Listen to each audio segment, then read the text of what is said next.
যাই হোক, আর কথা না বাড়িয়ে সরাসরি ঘটনায় যাচ্ছি।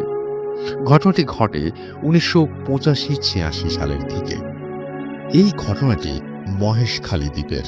আপনি জানেন মহেশখালী বাংলাদেশের একমাত্র পাহাড়ি দ্বীপ।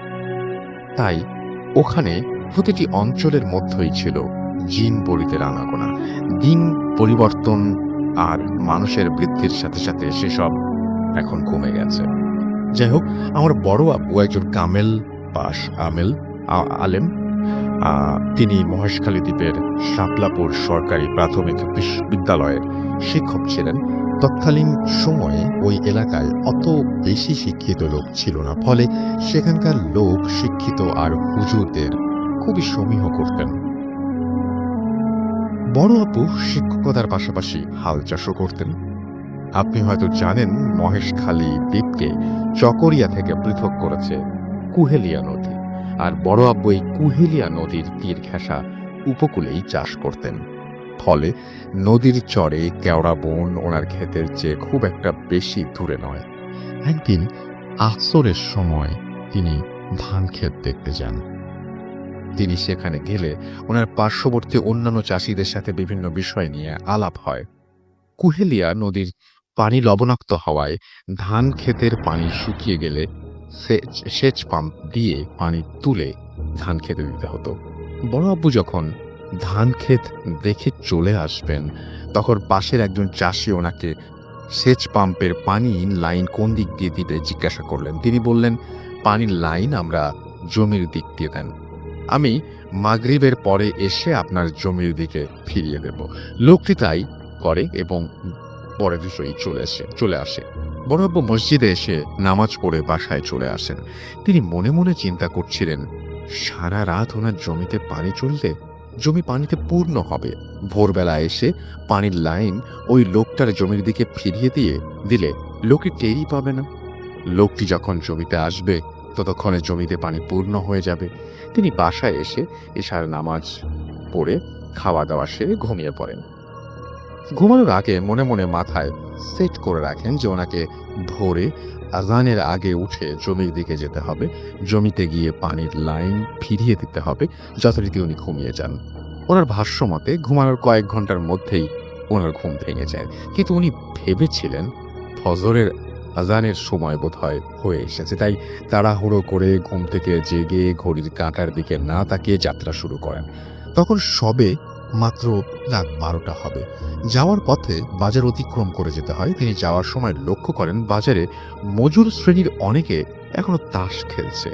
তিনি তাদেরকে ফজরের আগ পর্যন্ত রাত জেগে তাস খেলার জন্য ধমকও দেন। তারা বড় আব্বুকে দেখে ফজর নাকি তখন রাত 12টা তার হিসেব না করে দ্রুত তাস লুকাতে ব্যস্ত হয়ে পড়েন এবং বলেন যে হুজুর এখনই চলে যাচ্ছি। বড় আব্বু যথারীতি ধানের জমিতে গিয়ে হাজির হন। তিনি দেখেন জমিতে পানি পরিপূর্ণ হয়েছে। তিনি পানির লাইন ফিরিয়ে দেন। তিনি চলে আসবেন এই মুহূর্তে পার্শ্ববর্তী কুহেলিয়া নদীতে কেউ একজন মাছ ধরার জন্য জাল ফেলার শব্দ, মানে ফেলছে এরকম শব্দ তিনি পান। তিনি ভাবলেন কোনো জেলে হয়তো মাছ ধরছে। কে মাছ ধরছে জানতে চাইলে সেখান থেকে বিকৃত কণ্ঠে উত্তর আসে, আমি। কিন্তু পরক্ষণেই দুইটি মহিষ লড়াই হচ্ছে এরকম শব্দ তিনি শুনতে পান। যেদিকে শব্দ আসছে সেদিকে লক্ষ্য করেন। পূর্ণিমার আলোতে স্পষ্ট দেখতে পেলেন এই মহিষের সাইজ সাধারণ মহিষের চেয়ে বহুগুণ আলাদা। কিছুক্ষণ আগে যে জেলে জাল ফেলার শব্দ শুনতে পান তাও শোনা যাচ্ছে না। তিনি এবার বুঝতে পারলেন কার সাথে কিছু একটা ঘটতে চলেছে। প্রসঙ্গত বলে রাখি, বড় আব্বু ঝাড় ফুঁকের কাজ করতেন, ফলে জিন জাতি সম্পর্কে ওনার ভালো ধারণা ছিল। তাছাড়া যে জায়গায় তিনি চাষ করছেন সেই জায়গায় দিনের বেলায়ও ভয় পেয়ে অনেকে মারা গেছে এমন রেকর্ড আছে, যা ওনার অজানা নয়।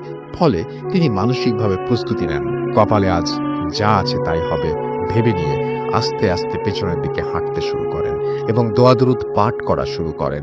এক সময় পেছনে হাঁটতে হাঁটতে হঠাৎ ধানের আইলে পা লেগে যায়। তিনি লক্ষ্য করেন যে জায়গায় তিনি পড়ে গেছেন তার দুই পাশেই ইঁদুরের মাটির ঢিবি। তিনি সেখানে বসে পড়েন। তিনি সেই ইঁদুরের মাটি আর বড় আব্বুর চারপাশে ইঁদুরের মাটি নিয়ে দোয়া পড়ে ফু দিয়ে চারপাশে চিরাতে থাকেন। এমত অবস্থায় মহিষ দুটি একে অপরকে দৌড়াচ্ছে এবং তা একে অপরে দৌড়াচ্ছে এবং তা বড় আব্বুর চারপাশে কেন্দ্র করে। তিনি খেয়াল করেন যতটুকু দূর পর্যন্ত দোয়া পাঠের ফু দিয়ে মাটি ফেলা হয়েছে তার পাশ দিয়েই মহিষগুলো দৌড়াচ্ছে। ভয়ে বড় আব্বুর মুখ দিয়ে দোয়াও আসছে না। অনেক সময় তার জিহ্বা আটকে যাচ্ছে, আবার কোনো কোনো সময় দোয়াও ভুলে যাচ্ছেন। ভুল শুদ্ধ যাই হোক না কেন তিনি সমানে দোয়া পাঠ করছেন আর ফু দিয়ে চারপাশে ছিটাচ্ছেন। এরপর কিছুক্ষণ চলার পর মহিষ দুটি একে অপরকে দৌড়িয়ে দিগন্ত শূন্য হয়ে যায়, অর্থাৎ একে অপরকে তাড়া করে দিগন্ত শূন্য হয়ে যায়। অতঃপর বড় আব্বু বাসায় ফেরার জন্য উঠতে চেয়েও উঠতে পারলেন না। ওনার পা অবশ হয়ে গেছে, তাই তিনি যেখানে বসেছিলেন সেখানেই বসে রইলেন আর মনে মনে আল্লাহর নাম জপতে লাগলেন। একটু পরে মাছ ধরার শব্দ শুনতে পেলেন। সেদিক থেকে ৬-৭ জন বাচ্চা মেয়ের কান্না শুনতে পান, যেদিক থেকে মাছ ধরার শব্দ তিনি শুনতে পেয়েছিলেন। তিনি স্বভাবতই বাচ্চাদের প্রতি একটু আগ্রহী, বাচ্চাদের খুবই আদর করতেন। বাচ্চা মেয়ের কান্না শুনে ওনার অন্তর কেঁপে উঠল। ওনার পা অবশ থাকার কারণে আর কিছু একটা ঘটে যাওয়া ঘটনার কারণে ওইদিকে যাওয়ার সাহস তিনি করতে পারলেন না।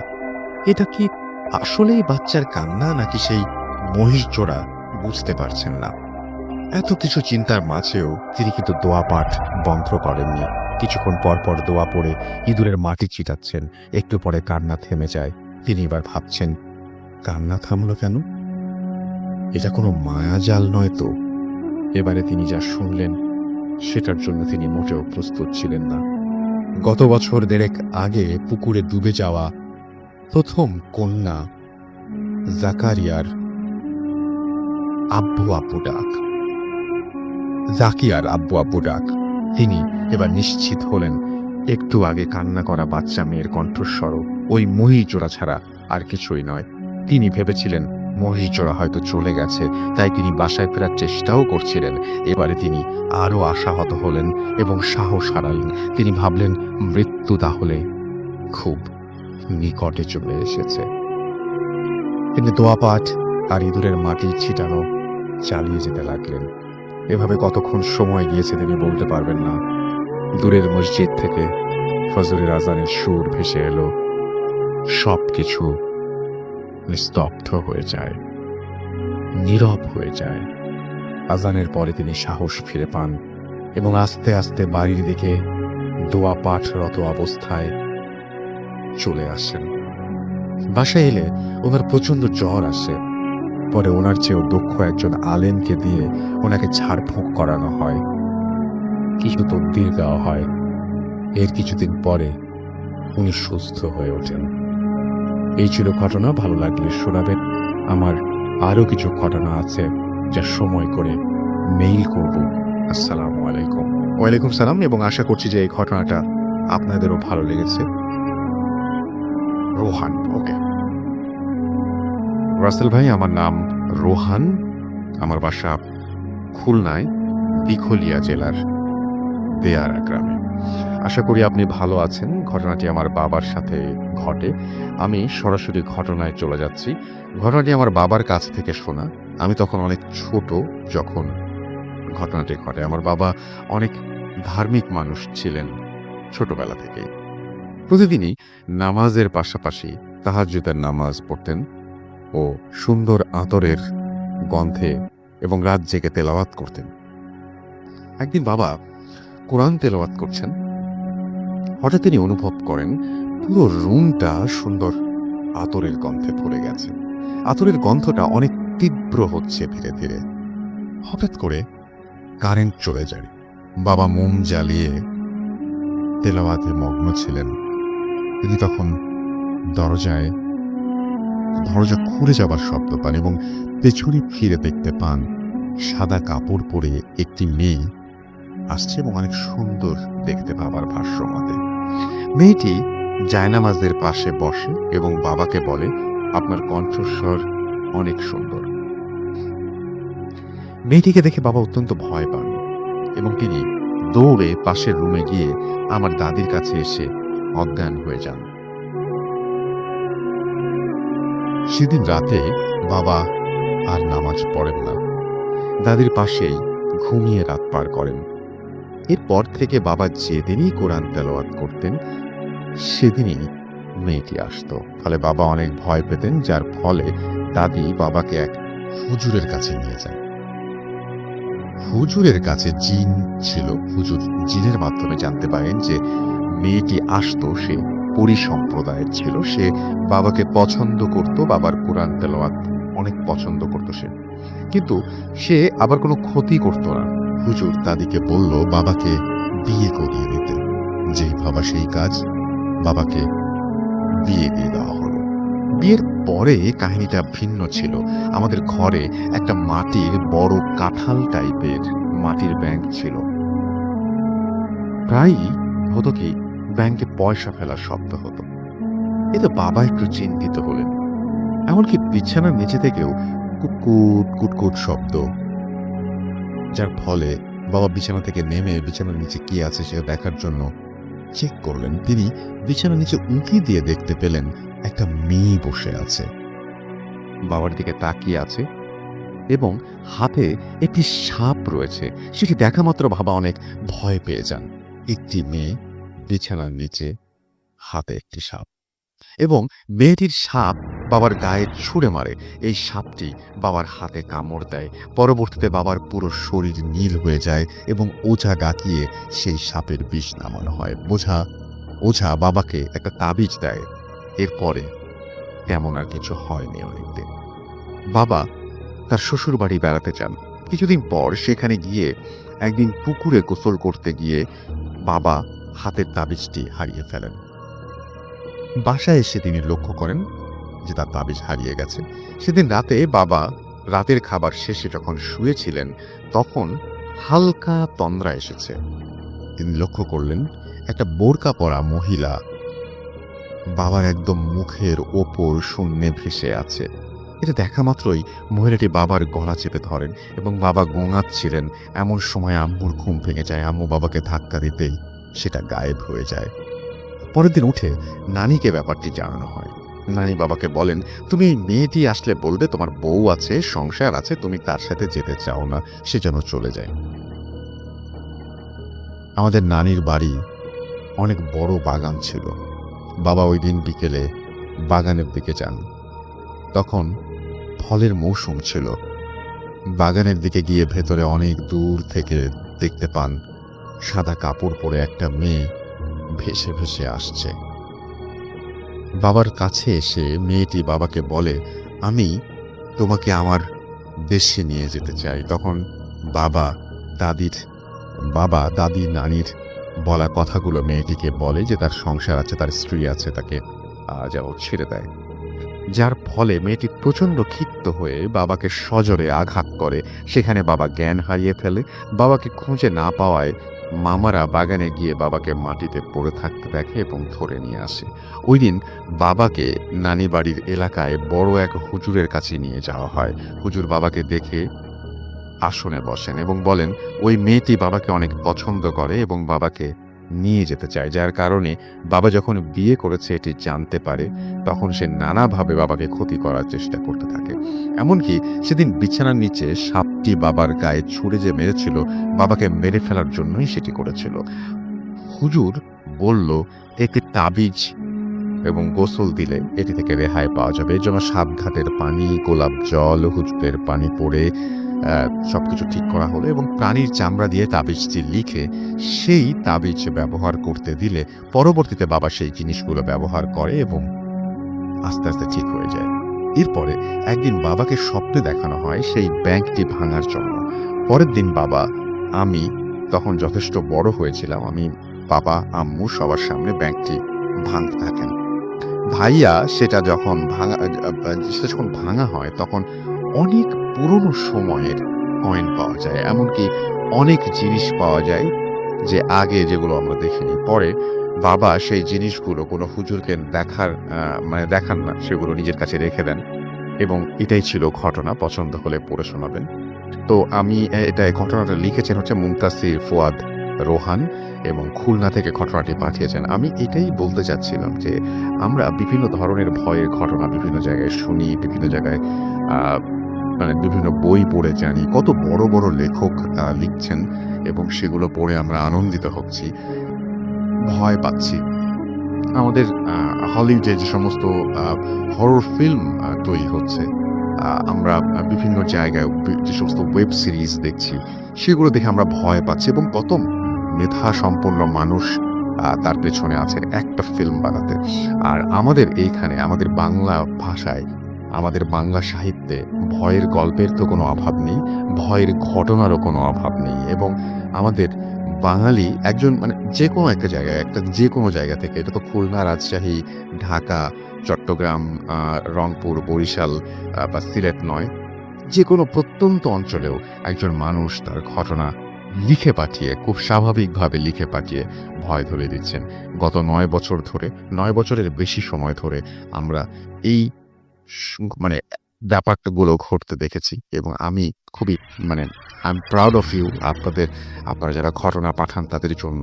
এবং আমি সত্যিই খুবই গর্বিত যে আমার মনে হয় যে এই লেখাগুলো যদি আমার কাছে না আসতো আর আমি যদি পড়ে না শোনাতাম, অনেকে তো জানতেই পারতেন না যে প্রত্যেকটা মানুষের মধ্যে আশ্চর্য রকমের একটা ক্ষমতা আছে। প্রত্যেকটা মানুষ একজন স্টোরি টেলার, যিনি তার ঘটনাগুলোকে চমৎকারভাবে লিখে পাঠান এবং লিখতে পারেন। আজকের ঘটনাটি চিন্তা করে দেখুন যে আপনি অন্ধকার ঘরের মধ্যে হঠাৎ করে যদি আপনার মানে এরকম হয় যে আপনি আপনার খাটের নিচ থেকে কোনো শব্দ শুনতে পাচ্ছেন এবং সেই শব্দ শুনে খুব আপনি আগ্রহ ভরে আপনি দেখতে গেলেন যে এই শব্দটার উৎস কি বা এই শব্দটা কোথা থেকে আসছে, কি হবে?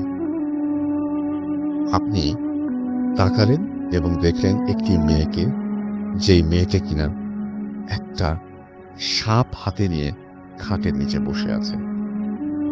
চিন্তা করতে পারেন যে একটা মেয়ে সে খাটের নিচে সাপ হাতে নিয়ে বসে আছে এবং আপনি তাকে দেখা মাত্র সে আপনার গায়ে সাপটাকে ছুঁড়ে মারছে। এর চেয়ে ভয়ের দৃশ্য পৃথিবীতে আর কি হতে পারে? মানে আমি এটা যখন পড়ি তখন খুব শিউরে উঠেছিলাম। বা তিনি তারপরে যে বর্ণনাটা দিয়েছেন যে একজন বোরখা পরা মানুষ, মহিলা, তার একদম মুখের সমান্তরালে সে মানুষ, এটা আমি যদিও শুনেছি, কিন্তু আমি এই দৃশ্যটা কল্পনাও করতে পারি না যে তিনি যেটা বলছেন যে সাপ হাতে একটা মেয়ে বিছানার নিচে বসে আছে। কি ভয়ঙ্কর দৃশ্য, তাই না? এটাই তো আমার মনে হয় যে এরকম ঘটনা আপনাদের কাছেও আছে এবং আমি বিশ্বাস করি যে যে কোনো সময়, যে কোনো মুহূর্তে আপনারা সেই ঘটনাগুলো আমাদের পাঠিয়ে দেবেন। আমাদের চারপাশে অনেক ঘটনা ঘটে, কোনটা সত্যি কোনটা মিথ্যা হয়তো আমরা বুঝি না, বা কোনটা আসলে ভয়ের, কোনটা ভয় পাওয়া উচিত, কোনটা ভয় পাওয়া উচিত না, সেটাও আমরা জানি না। বাট এরকম ঘটনা কিন্তু প্রতিনিয়তই আমাদের সাথে ঘটে চলেছে এবং ঘটছে এবং আগামীতেও ঘটবে। আশা করছি যে আপনি সেই ঘটনাগুলো আমাদের লিখে পাঠাবেন। এবং আমি আজকের ঘটনাটা পড়ে সত্যিই খুবই খুবই মুগ্ধ হয়েছি।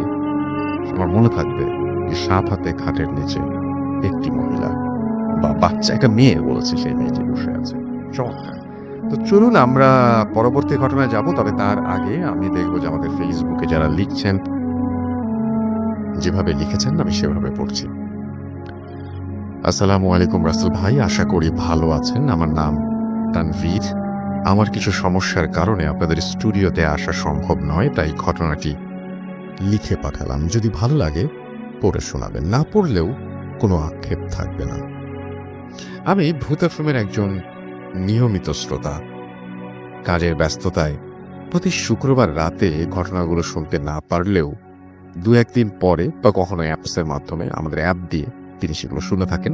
এবং তিনি বলছেন তিনি বর্তমানে মিরপুরে থাকেন, একটি বেসরকারি বিশ্ববিদ্যালয়ে অধ্যয়নরত আছি। যাই হোক, ঘটনায় চলে যাচ্ছি। ঘটনাটি 2014 সালের রমজান মাসের। সেদিন 8 কি 9 রোজা চলছিল। বলে রাখা ভালো, আমি তখন রোজাতে তারাবি খতম পড়তাম না। সেই তারাবির সময়টা আমরা বন্ধু বান্ধব মিলে বসে আড্ডা দিতাম। আমি তখন ইন্টারমিডিয়েট পরীক্ষা শেষ করে রেজাল্টের অপেক্ষায় বসেছিলাম। আমার বাবা তখন চট্টগ্রাম নিউ মার্কেট এলাকার আশেপাশে ছিলেন। ঠিকানা সঙ্গত কারণে গোপন রাখলাম। ঘটনার দিন আমরা সব বন্ধুরা মিলে সিদ্ধান্ত নিলাম পতেঙ্গা সমুদ্র সৈকতে যাব। আমরা ৩ বন্ধু। আমাদের পারিবারিক একটি গাড়ি ছিল, সেটি আমি প্রায়শই ব্যবহার করতাম। সেদিনও গাড়িটি নিয়ে বের হয়েছিলাম। যেই ভাবা সেই কাজ। বলে রাখা ভালো, চট্টগ্রামের নিউ মার্কেট এলাকা থেকে পতেঙ্গা যেতে সময় লাগে ৪৫ মিনিট থেকে ১ ঘন্টা যদি রাস্তায় জ্যাম থাকে। তারাবির সময় ছিল বলে রাস্তাঘাট ওই সময়টা অনেকটা ফাঁকাই থাকতো। আমরা প্রায় আধা ঘন্টার মধ্যেই পতেঙ্গা পৌঁছে গেলাম। সেখানে কিছুক্ষণ সময় ব্যয় করার পর আমার এক বন্ধু বলে যে সে আরেকটু সামনে নেভালে যাবে। যারা চিটাগং থাকেন বা যারা চট্টগ্রাম থাকেন তারা চিনবেন। সেখানে কাঁকড়ার ভুনা, পেঁয়াজু অনেক বিখ্যাত। ওখানেই ওখানেই যেত সবাই খাবার জন্য। আমরাও গেলাম। খাওয়া দাওয়া শেষ করে গল্প গুজব করতে করতে আমাদের প্রায় রাত ১০টার কাছাকাছি বেজে যায়। এখানে উল্লেখ করা ভালো যে ওই সময়টা পতেঙ্গার যে রাস্তাটা ছিল সেটি এখনকার মতো উন্নত ছিল না। সন্ধ্যার পরে অনেকটা বাস চলাচল কমে যেত, অনেক শুনশান হয়ে যেত এবং জায়গাটির অনেক বদনামও রয়েছে। এখানে প্রায় কিছুদিন পরপরই বিভিন্ন অজ্ঞাতনামার লাশ পাওয়া যেত। এখন পতেঙ্গা সমুদ্র সৈকতকে উন্নত করা হয়েছে এবং তখনকার সময়ে তেমনটা ছিল না। কাঠঘর থেকে পতেঙ্গা সমুদ্র সৈকত পর্যন্ত যে রাস্তাটি ছিল সেখানে একটি লাইট পর্যন্ত ছিল না। নিজস্ব পরিবহন ছাড়া সেদিকটায় সন্ধ্যার পরে কেউ তেমন যেত না। যাই হোক, ঘটনায় ফিরে আসি। আমরা 10টা 10 অথবা 10টা 15 দিকে রওনা দিই। আমি ড্রাইভ করছিলাম। আমার একটি ফ্রেন্ড আমার পাশে ছিল আর বাকি এক ফ্রেন্ড গাড়ির পেছনে বসে মোবাইলে কথা বলছিল। নেভাল থেকে পতেঙ্গার দিকে টার্নিং ছিল এবং সেখানে সেটা পর্যন্ত খুব ভালোভাবে এলাম। পতেঙ্গা সমুদ্র সৈকতে প্রবেশের যে জায়গাটি আছে সেটি পার হওয়ার পর মূলত ঘটনা শুরু হয়ে যায়। আমরা চট্টগ্রাম ছিলাম বা এখনো আছে, তারা যারা আছেন চট্টগ্রামে তারা সব ভালো করে জানেন যে পতেঙ্গার পুরো রাস্তাটি ঝাউবনে ঘেরা। আমি তখন একটি সিগারেট ধরালাম এবং হাতেই গাড়ি ড্রাইভ করছিলাম আর এক হাতে। গাড়ির গতি তেমন বেশি হবে না, 30 কি 40 কিলোমিটার পার আওয়ার। হঠাৎ করে আমি রাস্তার বাঁ পাশে গাড়ির হেডলাইটের আলোয় একটা মেয়েকে দাঁড়িয়ে থাকতে দেখলাম। মেয়েটি ধূসর কালো টাইপের একটা জামা পরা ছিল, দেখতে অনেক সুন্দর ছিল। মেয়েটি তার হাত এমনভাবে রাস্তার দিকে ধরে রেখেছিল যেমনটা আমরা যখন কোনো লিফট চাই ওই রকম একটা ভঙ্গি করি। তখন আমাদের গাড়িটি মেয়েটি থেকে 50-60 গজে দূরে ছিল। আমার ফ্রেন্ডকে আমি জিজ্ঞেস করলাম, তুই কি দেখেছিস? সে বলল, হ্যাঁ দেখেছি। সে বলল, মেয়েটা তো বিপদে পড়েছে, গাড়িটা থামা। কিন্তু আমার তখন মনে একটু খটকা লাগলো। আমি জানতাম এই রাস্তাটা প্রায় ছিনতাই হতো আর রাতে একটি মেয়ে এখানে আসার প্রশ্নই ওঠে না। তাই গাড়িটা না থামিয়ে চলে যায়। ব্যাপারটি ততটুকু পর্যন্তই সীমাবদ্ধ থাকলেও খুশি হতাম। এরপর যা ঘটলো তা আমি প্রস্তুত ছিলাম না এবং আর কখনো সেরকম অবস্থায় পড়তেও চাই না। মেয়েটিকে ফেলে আসার ঠিক 2-3 মিনিট আমরা সেই মেয়েটিকে আবার দেখতে পাই, একইভাবে রাস্তার বাম পাশে দাঁড়িয়ে গাড়ির জন্য লিফট চাচ্ছে বা হাতের ইশারা করছে। আমি প্রচণ্ড পরিমাণে ভয় পেয়ে যাই। আমি জাস্ট আমার ফ্রেন্ডের দিকে তাকাই, ও আমার দিকে তাকায়। আমাদের দুজনেই কোনো কথা বলছিলাম না, সম্পূর্ণ বাকরুদ্ধ হয়ে গিয়েছিলাম। আর মেয়েটির চেহারা ক্ষোভ ছিল, মেয়েটির চেহারায় বোঝা যাচ্ছিল যে গাড়ির আলোতে। এটি দেখে আমার বন্ধু আমাকে জাস্ট একটা কথা বলল, টানতে। আমি গাড়ির গতি অনেক বেশি বাড়িয়ে দিলাম, 60 থেকে 70-এর ওপরে চলে গিয়েছিল। কিন্তু আমাদের গাড়ি অতটা মনে হচ্ছিল না। মনে হচ্ছিল আমাদের গাড়িটা অনেক আস্তে যাচ্ছে। আমি খুব জোরে এক্সেলেটরে পা দিই এবং আমাদের গাড়ির গতি বাড়ছিল না। ততক্ষণে আমাদের পেছনের বন্ধুটি বলে উঠল, কি সমস্যা? বলে রাখা ভালো আমাদের পেছনের বন্ধু ঘটনার কিছুই দেখেনি, কারণ সে মোবাইল ফোনে কথা বলায় ব্যস্ত ছিল। ঠিক মিনিট 5 পরে আমরা আবারও সামনে মেয়েটিকে দেখতে পাই, ঠিক একইভাবে দাঁড়িয়ে আছে। আমরা কি করব বুঝে উঠতে পারছিলাম না।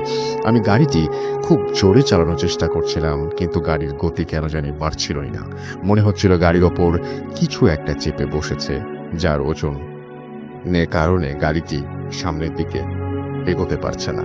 সচরাচর আমরা যারা প্রাইভেট কার চালাই তারা ভালো করে জানি গাড়ির ওয়েট এবং একটা মানুষ বসলে বা দুটি মানুষ বসলে গাড়িতে কি ধরনের ওজন হতে পারে সেটি আমাদের সবারই ধারণা আছে। আমাদের যে ফিলিংসটা হচ্ছিল, মনে হচ্ছিল যে আমাদের গাড়িতে 10-12 জন মানুষ বসে আছে, গাড়িটি প্রচন্ড ভার। আমি মনে মনে আল্লাহকে ডাকতে থাকি এবং তখন আমার কোনো সূরা মুখে আসছিল না। আমি জাস্ট আল্লাহ আল্লাহ করতে করতে গাড়িটা চালাতে থাকি। আমার ফ্রেন্ডের অবস্থা আরো খারাপ। সে বড় বড় চোখ করে বসে থাকে আর শক্ত করে আমার হাত চেপে ধরে থাকে।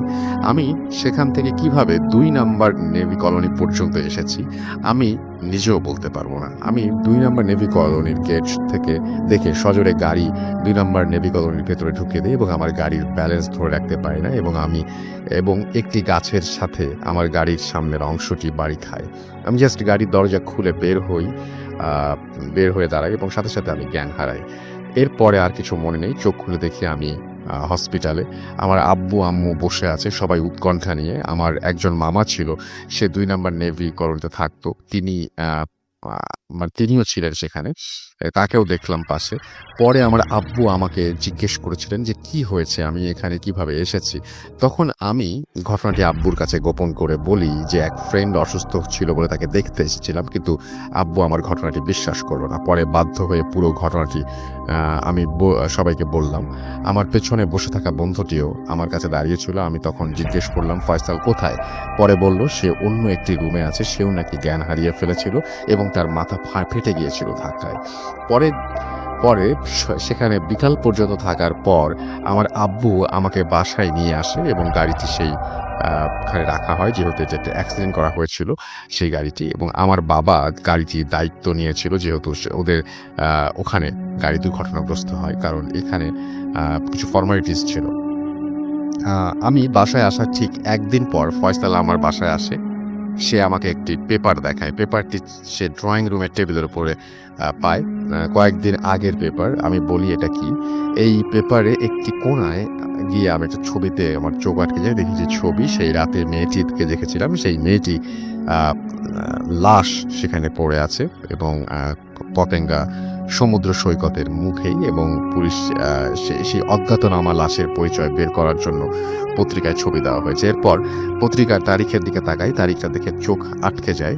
কিন্তু ঘটনাটি আমাদের সাথে ঘটেছিল 2 দিন আগে, 4 দিন আগের সেই ছবিটি ছিল এবং বুকটা আমার কেঁপে ওঠে। আমরা দুজন একজন দিকে তাকাই, তার মানে আমরা যখন মেয়েটিকে আমাদের গাড়ির সামনে দেখেছি এর আগে মেয়েটির মৃত্যু হয়েছিল। এরপর 1 সপ্তাহ আমার শরীর খুব খারাপ ছিল, আমি শারীরিকভাবে অনেক দুর্বল হয়ে পড়েছিলাম। মনে কষ্ট লাগছিল যে হয়তো মেয়েটি আমাদের কাছে সাহায্য চাচ্ছিল, কিছু বলতে চাচ্ছিল, কিন্তু সঙ্গত কারণে আমরা গাড়ি থামাইনি। সে হয়তো বলতে চেয়েছিল যে তার সাথে কি হয়েছে। এরপর থেকে আমি রাতে গাড়ি চালানো কমিয়ে দিই এবং বিশ্বাস করুন আমি যতবারই রাতের বেলা গাড়ি নিয়ে বের হতাম আমার ঠিক মনে একটা ভয় কাজ করতো, আজকেও যদি এমন কিছু দেখে ফেলি। আসলে এই ধরনের ঘটনাগুলো অনেকের কাছে মিথ্যা মনে হয়, আবার অনেকের কাছে হাস্যকর, কিন্তু একটা কথাই বলবো, যার সাথে হয় সেই শুধু বুঝে এসবের মুখোমুখি হওয়া কতটা বিপজ্জনক এবং তা মানুষকে কতটা মানসিকভাবে বিপর্যস্ত করতে পারে। কারণ এই ঘটনাটি হওয়ার পরে আমি প্রায় 1 সপ্তাহ ঘুমাতে পারিনি। আমার চোখ বন্ধ করলে শুধু সেই দৃশ্য আমার সামনে ভেসে উঠত। তবে আমার ঘটনাটি 100% সত্যি, কারণ এটি আমার নিজের সাথে হয়েছে, তাই এর সত্যতা একমাত্র আমিই জানি। আমার পাশের সিটে বসে থাকা বন্ধুটি জানে। আমার সেই বন্ধুটি এখন সুইডেনে থাকে।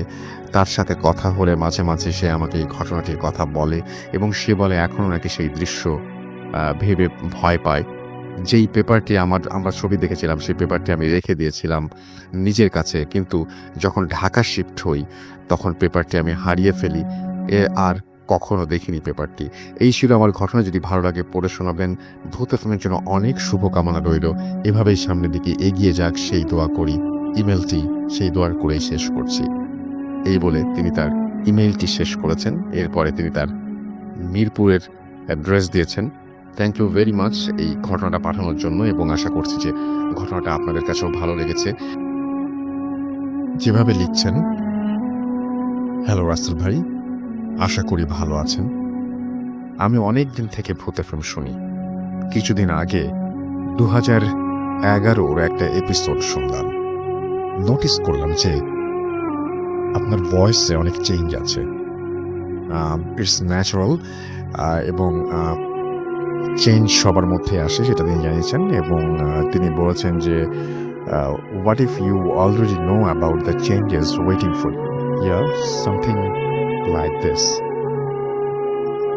এরপরেই উনি ওনার লাইফের ঘটনাটি শেয়ার করেছেন। তিনি বলছেন যে আমি সায়ানিন এখন টরন্টোর একটি জায়গায় তিনি আছেন, এবং তিনি বলছেন অনেক ভাবলাম যে এই সিক্রেটটা শেয়ার করব না, কারণ এটা ভূত এফএমের কোনো স্টোরি না। অলওয়েজ এইসব আমার সাথে শুরু হয়, এনিওয়েজ এইসব আমার সাথে শুরু হয় 2015 থেকে। এটা খুব ছোট্ট একটা ঘটনা। আমার অরিজিনাল বাড়ি নারায়ণগঞ্জ হলেও আমি আমার নানার বাড়ি ময়মনসিংহেই বড় হয়েছি। 2015-তে লাইফে ফার্স্ট টাইম আমি নরসিংদীতে যাই, একটা গভর্নমেন্ট কলেজ অ্যাডমিশন নেই, as it was close two home, আচ্ছা। তারপরে তিনি বলছেন যে ওইখানে আমার পরিচয় একটা ছেলের সাথে। আমি যা যা লিখেছেন আমি সেইভাবেই কিন্তু পড়ছি, কোনো কিছু আলাদাভাবে পড়ার চেষ্টা করছি আমি। উনি যেভাবে লিখেছেন ওইখানে আমার পরিচয়, মানে যেহেতু পুরো ইংলিশে লেখা, তো আমার একটু মাঝে মাঝে ইংরেজি, উনি যেভাবে ইংরেজি লিখেছেন সেভাবে পড়বো, মাঝে মাঝে চেষ্টা করবো আপনাদের বাংলা করে দেওয়ার। ওইখানে আমার পরিচয় একটা ছেলের সাথে। সাপোজ ধরুন যে তিনি হচ্ছে আমার, মানে তিনি বলছেন যে এক্স এরকম কিছু একটা, এবং তিনি তার নামটা তারপরে লিখেছেন, এবং তিনি সেই নামটা অমিট করতে বলেছেন। তার সাথে দেখা হবার পর আমরা একটা সম্পর্কে জড়াই, আর স্টোরি শুরু হয় এইখানেই। এক্স যখন ফার্স্ট আমার হাত ধরে, সে তখন সমানে কাঁপছিল। I was surprised. এমনটা হওয়ার তো কথা না, কারণ সে এর আগেও অনেকে মিট করেছে। Anyway, maybe he was nervous, so আমি ইগনোর করলাম। নেক্সট যখন ওর বাসায় ওর বোন আমাকে দেখে, উনি তো আরও বেশি উইয়ার্ড বিহেভিয়ার শুরু করে, আমাকে অনেক কোয়েশ্চেন করে, আর এমনভাবে করে যেন আমাকে আগে থেকে এসে চেনে, এবং মানে পরিচয়টা নতুন না আর কি। এরপর আমার সাথে তার মেন্টের কথা। আমরা চিলেকোঠার একটা ঘরে থাকতাম। আমার এক্স হাজব্যান্ড ঘুমের খুব পাগল, একবার ঘুমালে তাকে জাগানো খুব কষ্ট। ফার্স্ট নাইটে আমি ওয়াশরুমে যাবার জন্য তাকে ডাকি, বাট সে ওঠে না। সো আমি একাই বের হয়ে যাই, যদিও ভয় হচ্ছিল, বাট সাহস করে চলে যাই। যখন আমি ওয়াশরুম থেকে বের হই তখন আমার মনে হয় কেউ আমার কাঁধের ওপর জোরে জোরে নিঃশ্বাস ফেলছে, লাইক কেউ কিছু দেখার মতো, মানে কেউ কিছু আমার কানে কানে কিছু একটা বলার চেষ্টা করছে বা বলতে চাইছে। আমি এত পরিমাণ ভয় পাই যে পিছনে তাকিয়ে কিছু দেখার মতো সাহস হয় নাই। দৌড়ে আমি ঘরে যাই আর ঘামতে থাকি। তারপর জানি না কখন ঘুমিয়ে পড়ি। তার এক উইক পর আবার দুপুরে আজানের আগে আমি ছাদে ছিলাম। তখন আমি ছাদ থেকে দেখি একজন ফকির আমাদের বাসার গেটের সামনে দাঁড়িয়ে। আমাকে চেনে বা আমার জন্য এসেছে। আমাদের বাসার মাত্র দুই তলা বিশিষ্ট, এবং আমি ক্লিয়ারলি দেখলাম যে সেই লোকটা আমার চোখের সামনে বাতাসে মিলিয়ে গেল। 2-3 সেকেন্ডের পর আজান হলো আর আমার মোহটা কাটলো। Trust me, I was so scared.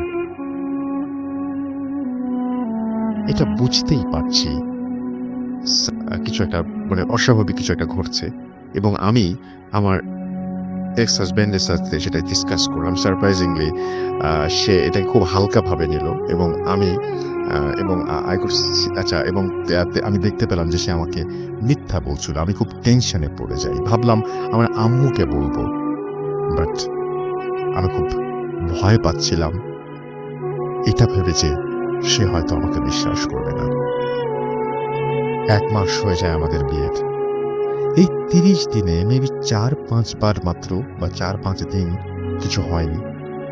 বাকি 25 দিনই আমার সাথে কিছু না কিছু হয়েছে। আমি কিছু না কিছু এক্সপেরিয়েন্স করেছি। যেমন আমার অ্যাক্সেসরিজ, মানে যা কিছু আছে, জিনিসপত্র যা কিছু, এগুলো সবকিছু এক জায়গায় রাখলে আরেক জায়গায় চলে যায়। আমি ম্যাক্সিমাম সময় অসুস্থ থাকি। রাতে রুমে হাঁটার নয়েজ পাই এবং মাঝরাতে কারো খুব মৃদু ডাকে আমার ঘুম ভেঙে যায়, ইত্যাদি ইত্যাদি। 1 মাস পর ফার্স্ট বড় কিছু হয়। এবারও ওয়াশরুমে যে আমি আমার এক্সকে ডাকি যাবার জন্য, বাট সে এবার উঠে যায়, আমার সাথে বের হয়। ও ছাদের একটা কর্নারে দাঁড়ানো ছিল। আমি ওয়াশরুম থেকে বের হয়ে ওর কাছে যাই। কেন জানি ভয় লাগছিল না। ও আমাকে বলে we should get a baby. আমি ওকে ওর কাছাকাছি যাই। সাডেনলি আমার মাঝে একটা চেঞ্জ আসে। আমি বুঝতে পারি যে ও জোরে জোরে আমার ঘাড়ের উপরে নিঃশ্বাস ফেলছে এবং মানে ঠিক সেই রকমটা যেটা আমি ফার্স্ট নাইটে বাথরুমের মধ্যে ফিল করেছিলাম। তার বডিটা আমার কাছে খুব কোল্ড মনে হয়। আমি তার ফেসের দিকে দেখি, অনেস্টলি আমি আমার লাইফে আর এমন ভয় পাইনি। এবং সে আমার হাজবেন্ড না, সে আমার হাজবেন্ড ছিল না। ইট ওয়াজ বিগ হিউজ ব্ল্যাক স্নেক। আমি তার দিকে দেখার সাথে সাথেই সে যেন আমার দিকে ফনা তোলে, বড় করে মুখ খুলে সাউন্ড করতে থাকে, মনে হয় যেন আমাকে ধমক দিল। আমি ভয়ে চোখ বুজে জোরে চিৎকার করতে থাকি। দেন কাউকে আমার হাজবেন্ডের রুম থেকে বের হয়ে আমার সামলানোর ট্রাই করে, বাট আমি তখন কাউকে ট্রাস্ট করতে পারছিলাম না। ও আমাকে রুমে নিয়ে যায় আর আমার মাথায় পানি দেয়। নিচে থেকে আমার মাদার ইন ল আসেন আর আমার হাতে পায়ে তেল মাসাজ করতে থাকেন। কোনো রকমের সকাল হয়। সকালে আমি আমার হাজব্যান্ডকে সব বলি। এইবার সে একটু সিরিয়াস ছিল আর একটা হুজুরের কাছে আমাকে নিয়ে যাওয়া হলো। হুজুর 3 দিন টাইম নেন এবং আমাকে এক টুকরো পেপার দিয়ে ঘুমানোর আগে বুকে রেখে ঘুমাতে বলেন। বাট আমার সিকনেস আরও বাড়তে থাকে। বমি আর অ্যাবডোমিনাল পেইন বেড়েই যাচ্ছে। Then we went to a doctor and get to know that I was pregnant, which was মানে খুবই সারপ্রাইজিং ছিল। এটা হওয়ার কথা না। আমি অবাক আর ভয় আর টেনশনে স্তব্ধ হয়ে যাই। আমার উইকনেস বেড়ে যায়, বাট মেডিসিনের যে মানে ইয়েটা সেটা ভালো হয়ে যায়। মেডিসিনের ফলে সেটা ভালো হয়ে যায় মেডিসিন নেওয়ার পরে। এবং প্রেগনেন্সির 2 মাস পর এক রাতে 3টা বা 3:15 দিকে আমার ঘুম ভাঙে। রিজন, একটা হালকা ঠান্ডা কিছু একটা আমার পা জড়িয়ে ধরে থাকে এবং আমার বেলি ব্যাটনে এসে জড়িয়ে ধরেছে এরকম একটা কিছু, মানে বসেছে, পেঁচিয়ে পেঁচিয়ে বসে আছে এরকম টাইপের একটা কিছু। এবং আমি বুঝতে পারছিলাম it was a snake. Most interesting thing হচ্ছে আমি একটা স্বপ্ন দেখি। আমার মুখে কথা বন্ধ হয়ে যায়। I could feel I had lost my baby, but I couldn't move. আমি নড়তে পারছিলাম না এবং আমার ব্লিডিং হচ্ছিল। এবং লাস্ট 10 মিনিট ধরে, after 10 minutes I felt something very cold was climbing up. আচ্ছা, এবং মানে আস্তে আস্তে কোনো একটা ঠান্ডা কিছু একটা তার স্টোমাকের দিকে উঠছে, স্টোমাক থেকে আস্তে আস্তে নেইকে মানে গলার দিকে উঠছে এবং তারপরে আস্তে আস্তে কানের কাছে যাচ্ছে এবং সেটা বলছে something in a different language. যখন আমি নড়াচড়া করার সব মানে সামর্থ্য পেলাম বা নড়াচড়া করতে পারলাম, আমি আমার হাজব্যান্ডকে ডাকলাম and he took me to the hospital. Doctor said it could be a life danger but luckily I was safe। 1 week পর বাসায় আসি আর হাজব্যান্ডকে বলি ডিভোর্সের জন্য। যদি সে সিরিয়াস, যদি সে এই সবের রিজন আমাকে না বলে তো আমি আর তার সাথে থাকবো না। Then he told me the story behind it. 2012-এ সে একদিন রাতে তার ছাদে একটা মেয়েকে দেখে। তার খুব অবাক লাগে। ওই মেয়েটার কাছে সে যায়, তখন ওই মেয়েটা তাকে বলে 2015-য় তাদের বিয়ে হবে, একটা বেবি হবে, আবার মারাও যাবে। ওই মেয়ে আরও বলে যে বিয়ের পর তার হাজব্যান্ডের ফ্যামিলি অনেক ভালো কিছু পাবে অ্যান্ড সে তার হাজব্যান্ডকে নিয়ে যাবে। সব বলার পর মেয়েটা স্নেক হয়ে যায় আর চলে যায়। ইন্টারেস্টিং ব্যাপারটি কি জানেন, ওই ড্রিমটা যে মেয়েটিকে সে দেখে সে আর কেউ নয়, সে আমিই ছিলাম। আর তার জন্য আমার প্রতি সবার বিহেভিয়ার ওরকম স্ট্রেঞ্জ ছিল। তারা একটা হুজুরের কাছে আমাকে নিয়ে গিয়েছিল। হুজুর বলেছিলেন এইটা কোনো জিন করেছে, একটা মিররে ওই জিনের হেল্পে আমার হাজবেন্ডের বাসার সবাই আমার ফেস দেখেছিল, তাই সবাই আমাকে আগে থেকেই চিনত। জিন এটা কোনো কেন হয়েছে তা হুজুর বলেননি, শুধু বলেছেন যে আমি তাদের ফ্যামিলির জন্য লাকি, বাট আমার মারা যাবার পসিবিলিটি অনেক বেশি। তারা আমাকে যে হুজুরের কাছে নিয়ে গিয়েছিলেন তার রিজন ছিল if there was any way to save my life, but হুজুর said যে যতক্ষণ পর্যন্ত I am with my ex-husband it's hard to say anything। আমি আমার প্রেজেন্ট কে সব বলি আর তারা আমাকে নিয়ে আসে। দেন I got divorced and I moved to Canada, but কোনো অতীত কখনো আসলে কিছু কিছু অতীত ভোলা যায় না। Still I feel something around me, but it never hurts me। And যেটা বলছেন যে so this is my story, and তারপরে তিনি বলছেন যে আরো অনেক ইনসিডেন্ট আমার আছে যেগুলো আমি in future I can share। আর তারপরে তিনি বলছেন যে তিনি তার জন্য প্রে করতে বলেছেন এবং আমাদেরকে ধন্যবাদ জানিয়েছেন। Thank you very much. আমি আপনার ঘটনাটা পড়লাম, একটু থেমে থেমে পড়তে হলো যেহেতু ইংরেজিতে লেখা ছিল, বাট ঘটনাটা এত সুন্দর, মানে আমি সুন্দর বলছি কিন্তু আপনার লাইফে অনেক বড় একটা চেঞ্জ নিয়ে এসছে। এটা আপনার জন্য খুব খারাপ লাগছিল যখন পড়ছিলাম সেই মুহূর্তে, এবং আমার সত্যিই খুব কষ্ট হচ্ছিল যখন আপনার ব্যাপারগুলো জানছিলাম। একটা বাচ্চাকে হারানো এটা অনেক কষ্টের ব্যাপার, এবং তার চেয়েও কষ্টের ব্যাপার যে একটা ঘটনা সারা জীবন মানে এরকম একটা ভয় আতঙ্ক আপনি বলছেন যে এখন আপনি ফিল করতে পারেন এটা বয়ে নিয়ে বেড়ানো। তবে আমি বলবো যে এটা যে কারো লাইফেই এরকম যদি একটা ঘটনা আমার চোখের সামনে, আমি কি আশ্চর্যজনক ব্যাপার যে উনি বলছেন যে ওনার এক্স হাজব্যান্ড ছাদে একজন মানুষকে দেখেছিলেন, আমি পেছন থেকে শুরু করি, এবং একটি মেয়েকে, যেই মেয়ে তার সঙ্গে বলেন জানিয়ে দেন, আগে থেকে জানিয়ে দেন। এটা এমন কিছু না যে হ্যালুসিনেট করেছেন, কারণ যা বলেছে 3 বছর পরে তাই হয়েছে যে 2015-এ বিয়ে হবে, তারপর একটা বাচ্চা হবে, যে বাচ্চাটা মারা যাবে, সব কিছু মিলে যায়। এবং এই মেয়েটির সাথেই পরবর্তীতে তার দেখা হয়, এবং দেখা হবার পরে বিয়ে হয়। সব কিছু খুব অদ্ভুত ব্যাপার, এবং এই জন্য বাড়ির মানুষজন খুব উইয়ার্ড বিহেভিয়ার করে। এই সব কিছু খুবই অদ্ভুত। কিভাবে আসলে মানে আপনি আবার ফিউচার থেকে আপনি আপনার পাস্টে ফিরে গেলেন, মানে আপনি 2015 থেকে কিভাবে আপনি 2012-এ গেলেন, এবং যে সেখানে আপনি আপনার যে তখন যিনি হাজব্যান্ড হচ্ছিলেন না বা হাজব্যান্ড হতে পারতেন তার সাথে কিভাবে ইনফরমেশন দিলেন, সব কিছুটা জিন দ্বারা হয়েছে আপনি বলছেন। কিন্তু এই জিনটা কেনই বা এরকম করলো, কেন কি হলো সেটা আমরা পুরোটা জানি না। কিন্তু এটা চোখের সামনে একটা জিন একটা মানুষকে সাপ হয়ে যেতে দেখলে বা এরকম আপনি যা বলেন, এইগুলো কিন্তু খুবই ভয়ঙ্কর এবং খুব অদ্ভুত ব্যাপার, এবং এটা আসলে মেনে নেওয়াটা খুব কষ্টের, এবং ভাবলেও আতঙ্কিত হতে হয়। Thank you very much. আপনি আপনার নাম লিখেছেন, আপনার জন্য অনেক অনেক অনেক অনেক শুভকামনা।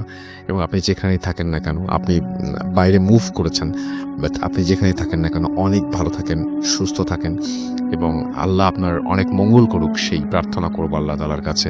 আপনি অনেক ভালো থাকুন, সেটাই আমাদের প্রার্থনা ভূত এফএমের সবার পক্ষ থেকে। অলরাইট, যেভাবে লিখেছেন আমি সেইভাবেই পড়ার চেষ্টা করছি। আসসালামু আলাইকুম রাসেল ভাইয়া, আমি আজাহার। কানাডার একটা ইউনিভার্সিটিতে আমি পড়ছি।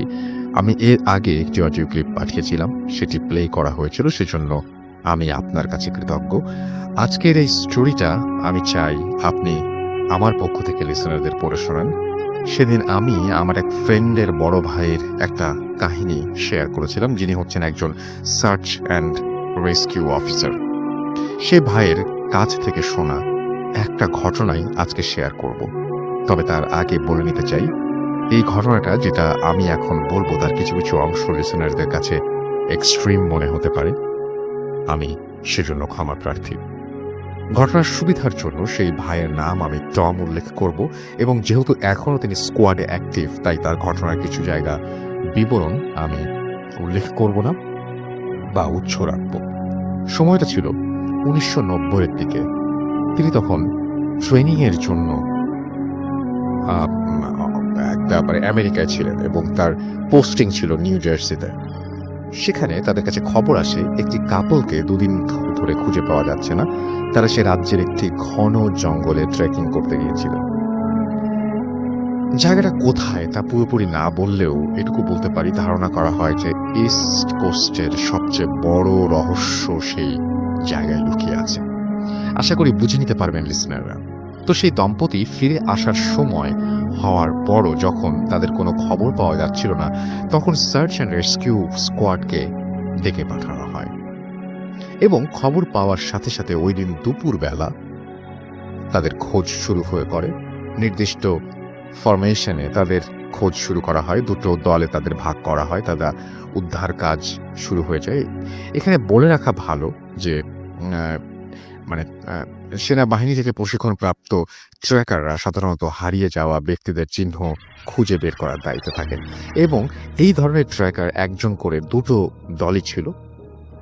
খোঁজ শুরু হয় 2 ঘন্টার মধ্যেই তারা সেই দম্পতির পায়ের ছাপ খুঁজে পান। ট্র্যাকার এই জন্যই বিশেষভাবে তাদেরকে প্রশিক্ষণ দেওয়া হয়। যাই হোক, পায়ের ছাপ খুঁজে পাওয়ার পর তৎপরতা আরও বেড়ে যায়। দ্রুত ছাপ অনুসরণ করে তারা একটি ক্রিকের ধারে চলে আসে। ক্রিক মানে ছোট খালের মতো, এবং ক্রিকের ধারে একটি বড় পাথরের ওপর তাদের শেষ ছাপ পাওয়া যায়। কিন্তু আশেপাশে কোথাও সে দম্পতির কোনো চিহ্ন ছিল না। তারা যেন স্রেফ হাওয়ায় মিলিয়ে গেল। এই ধরনের ঘটনা ঘটা খুবই অস্বাভাবিক, কারণ একজন মানুষ যত সাবধানেই পা ফেলুক না কেন, তারা ফেলে যাওয়া কিছু চিহ্ন রেখে যায়।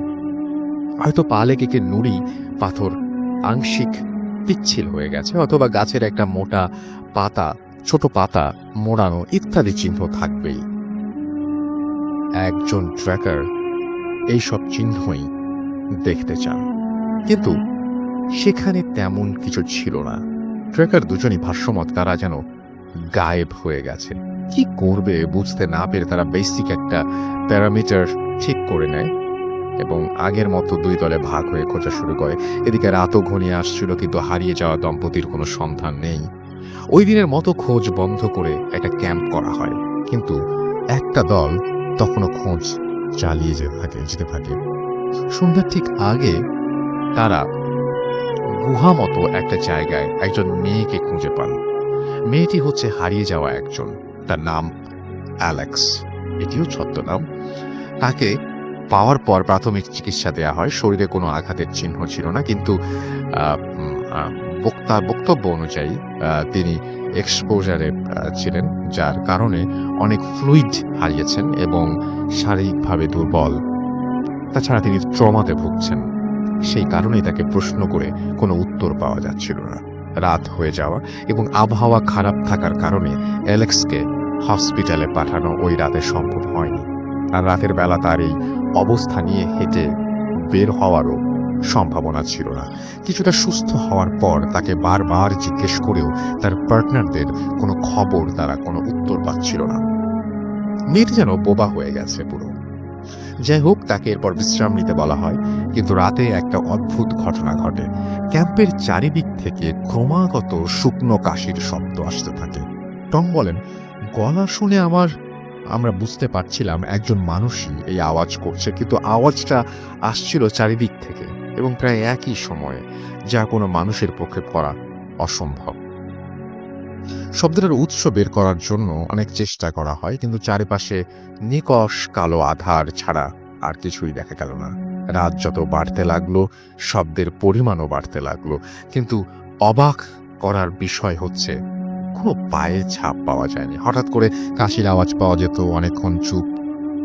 এইভাবে ওই বিভীষিকাময় রাতের শেষ হয়। সকালে উঠে কৌতূহল বশত সবাই ক্যাম্পের চারিদিকে চেক করে কিছু চিহ্নের জন্য, যার দ্বারা কাল রাতের ঘটনা কিছুটা ব্যাখ্যা পাওয়া যাবে, কিন্তু না, সেখানে তেমন উল্লেখযোগ্য কিছুই পাওয়া যায়নি। এরপর একটা খোলা মাঠে সবাই অ্যালেক্সের জন্য অ্যালেক্সের জন্য ডেকে পাঠানো হেলিকপ্টারের জন্য অপেক্ষা করছিল। এমন সময় হঠাৎ অ্যালেক্সা, টমের একজন কলিগ, তার নাম ছিল ডেরিক, তার কাছে যায়। ঠিক ওই সময় উদ্ধার পাওয়া প্রথমবারের জন্য অ্যালেক্সা কথা বলে। তখন তার হেলিকপ্টারও চলে এসেছে। অ্যালেক্সা বলে, তোমার ঘাড়ের কাছের ট্যাটুটা অনেক বিশ্রী। ও আমাকে বলেছে তোমাকে যেন এটা বলি, আর এটাও বলেছে যেন তুমি ট্যাটু আড়াল করে রাখো। তার ট্যাটু পছন্দ না। এটা শুনে ডেরিক চমকে ওঠেন, কারণ তিনি ট্যাটু সবসময় কাভার করে রাখেন স্কার্ফ দিয়ে, আর ট্যাটু ঘাড়ে অনেক নিচে করা হয়েছে। এমনিতে দেখা গেলেও টি শার্ট অনেক নিচে নামিয়ে দেখতে হয়। সে জায়গায় এই মেয়ে কিভাবে দেখল তা ঠিক তিনি ভেবে পাচ্ছিলেন না। কিন্তু তার আরো ভয়ঙ্কর কিছু শোনা তখনও বাকি ছিল। এরপরই অ্যালেক্সা আবারও বলে ওঠেন, ডেরিক, তুমি তো কাজের কারণে বাইরে থাকলেই সকালে বাড়িতে ফোন করো, তাই না? আজ করনি কেন? তোমার মেয়ে কেইট আর তার স্ত্রী, তোমার স্ত্রী,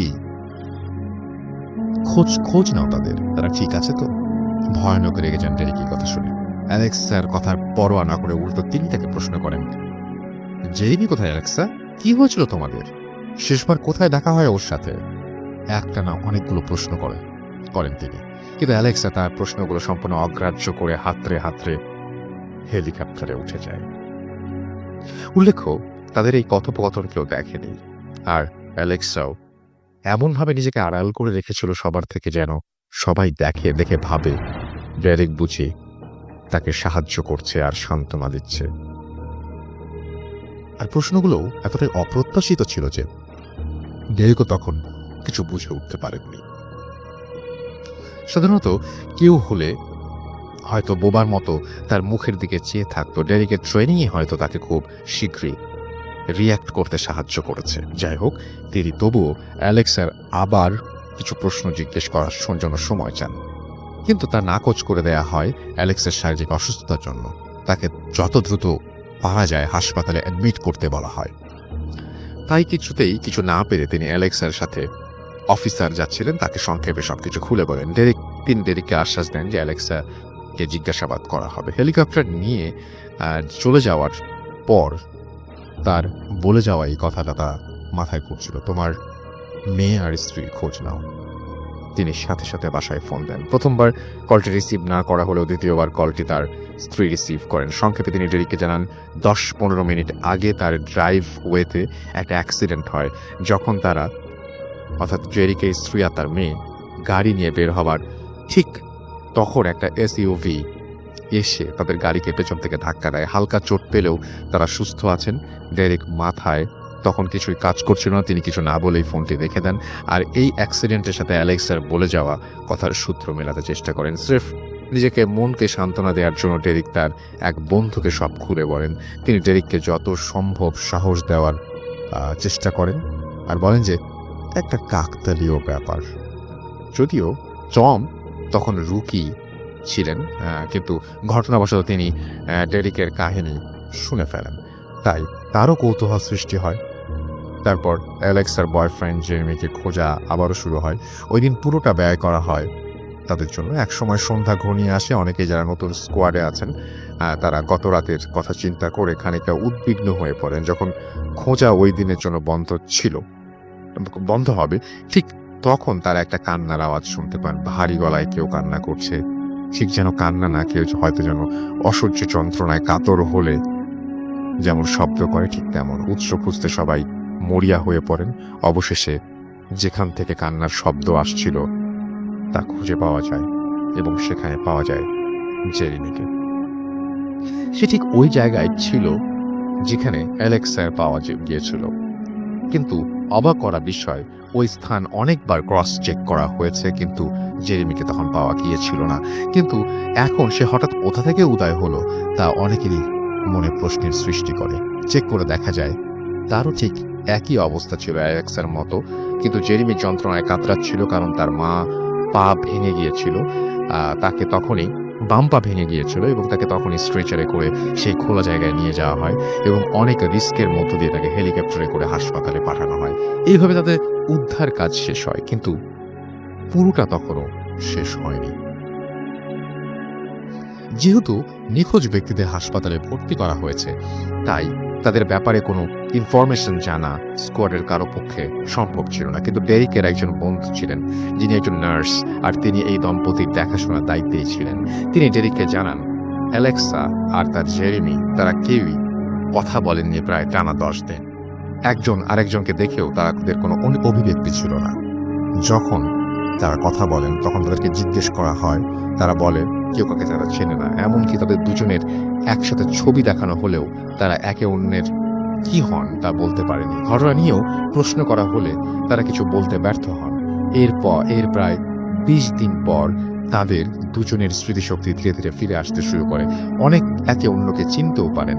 তখন তারা দুজনেই বলেন যেদিন তাদের ট্র্যাক করে বাইরে বেরিয়ে আসার কথা, ওই দিন রাতের তারা হালকা কাশির শব্দ শুনতে পান তাঁবুর চারিদিকে, ঠিক স্কোয়াডের সাথে যেমন হয়েছিল ওই রকম। তারা তাঁবু থেকে বের হননি, একসময় শব্দ আসা বন্ধ হয়ে যায় এবং তারা ঘুমিয়ে পড়েন।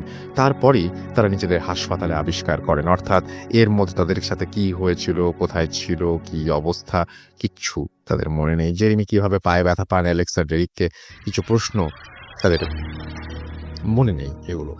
এবং অন্যদিকে ডেরিকের স্ত্রী যে একসাথে যে অ্যাক্সিডেন্ট হয়েছিল সেই গাড়ির মালিককে প্রশ্ন করা হয় তিনি কিভাবে গাড়ির নিয়ন্ত্রণ হারান। তিনি জানান